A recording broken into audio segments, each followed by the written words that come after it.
business for the AO market.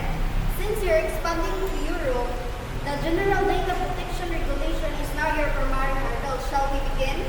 Ready when you are where migrate our server for cloud provider and upload our check-off page. Waiting me we're 90% there.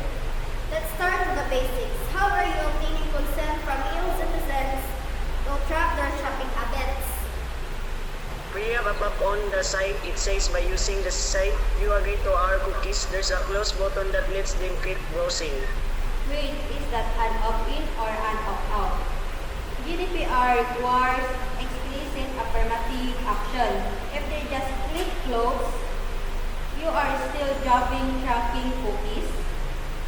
Honestly, yes. Currently, the cookies load by default to ensure the site speed is not affected.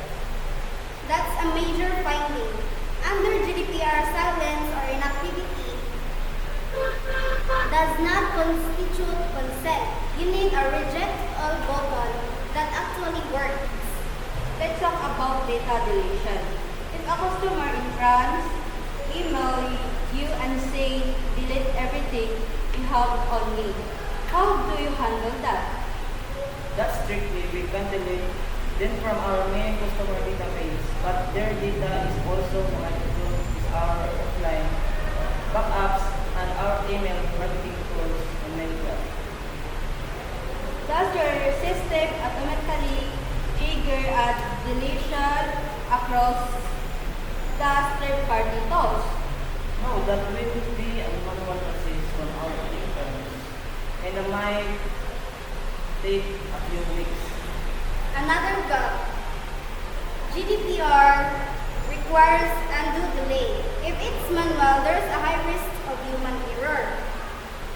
We've seen enough for the preliminary report. Here's the summary.